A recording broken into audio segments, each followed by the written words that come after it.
Don't forget, you can reach the latest episode of Potomac Watch anytime. Just ask your smart speaker, play the Opinion Potomac Watch podcast.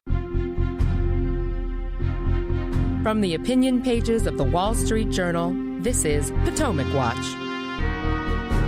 Welcome back. Kate, I wonder if you agree with that assessment by Bill that there are many voters who may have made up their minds about this trial already and are not going to be affected by the ultimate verdict. I would point to a polling memo out earlier this week by Trump-affiliated pollsters, and they essentially make that case, saying that the impact of the New York trial is already baked into the race in target states. On the other hand, remember the 2020 election was very close. It was divided by several tens of thousands of votes in 3 swing states. And if we get a repeat, an election that is similarly narrow in November, I don't know, Kate, if the result comes down to 5,000 votes in Wisconsin, I don't know that there won't be some people in the Milwaukee suburbs, suburbanites, who were not thrilled about Donald Trump the first time. And maybe this is the straw that breaks the camel's back for them. I completely agree with Bill's analysis and think this will have the opposite of the polarizing effect that Democrats are hoping for. I think the Democratic conventional wisdom is that being a convicted felon or being able to describe your opponent as a convicted felon will be bad with them, with the median voter. And you do see some polling that suggests, in the teens that percentage of people would be willing to reconsider their vote for Trump if he were convicted. But,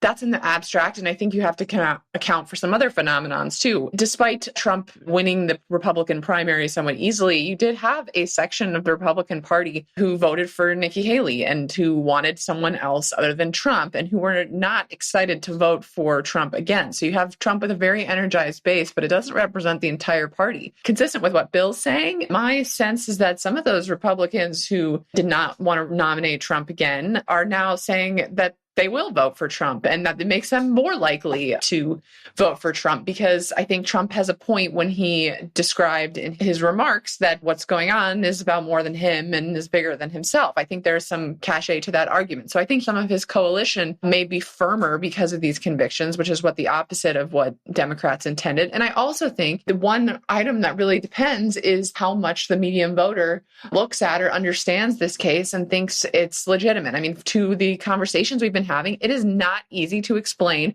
If you were to go out right now and poll people on the street what exactly Donald Trump just got convicted of, I mean, how many people would be able to articulate that to you? And so I think the more folks look at it, the more suspect it becomes, because it's not, for instance, like the classified documents case that's pending, which people have a particular reaction to or understand what happened and they don't want America's security secrets mishandled. It is a very difficult to follow charge. So I think it's going to have less sticking effect than Democrats expected. And if anything, it could really motivate some voters that are not excited about Trump to vote for him anyway. Bill, it does seem like this has a potential to dominate some of the news coverage as we go into the summer. Notably, the sentencing hearing for Donald Trump is now set for July 11th, which is 4 days before the Republican National Convention is scheduled to begin July 15th in Milwaukee. And I don't have any much insight into whether Judge Juan Merchan is going to sentence Trump to a probation, first-time offender, or some sort of sentence in prison or home confinement that could potentially be held in suspension while his appeals are going on. On the other hand, Bill, there are all sorts of things in voters' minds, including inflation and the border. Trump and Biden are supposed to have a debate here coming in just a matter of weeks. And there are a lot of things that are going to feed into people's minds, including their own personal situations, their checkbooks, and so forth, when they get in the voting booth. Yeah, exactly. That's why I don't think it'll actually do much for Joe Biden. I think people are still concerned about prices, about illegal immigrants crossing the border, about crime. And I don't think this scratches that itch. It might have a bump in the short term. And also, before we get to the sentencing, we have two big things. We have Hunter Biden's trial that begins next week. And then we have the first presidential debate. And I think Kate and I should have a drinking game, watch it on TV, and each side could use the word convicted felon. You're a convicted felon. Well, so's your son. And you have a drink each time they mention it. It's wild. And we don't know what's going to happen. the debate could change everything. A lot of people are expecting Joe Biden to absolutely humiliate himself at the debate, look lost. He hasn't done that so far. Every time he's muddled through, made some mistakes, but he's muddled through. So maybe he'll do that again. But we are so much packed into this. They traditionally were saying people don't pay attention to presidential elections before Labor Day. But now we see with all these developments, I think that's changed this year. Kate, we'll give you the last word, but what about the precedent that is being set here by indicting a former president, putting him on trial, convicting him on charges that even to many nonpartisan analysts look like President Trump has a reasonable chance of appeal on? President Trump is now the first former president to be convicted of a felony, but is it possible that he won't be the last? And notably, President Trump is promising retribution. Here's what he said earlier this year. Joe would be ripe for indictment by weaponizing the DOJ against his political opponent.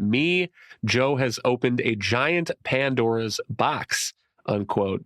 And Kate will give you the last word. It's a short one. It's a terrible precedent that I do think, like I said earlier, Democrats will come to regret, because there are going to be forces on the right that are eager to unleash the same furies on the left in return. That'll be bad for the perception of our legal systems as basically fair. And another just quick thing we haven't mentioned is just how this makes America look in the world, how many other countries look to America's legal system and think it is a shining example, and that potentially that is something that is at risk here. So couldn't rate the precedent any worse, and think everybody will come to regret this day. Thank you, Kate. Thank you, Bill. Thank you all for listening. You can email us at pwpodcast@wsj.com. If you like the show, please hit that subscribe button, and we'll be back next week with another edition of Potomac Watch.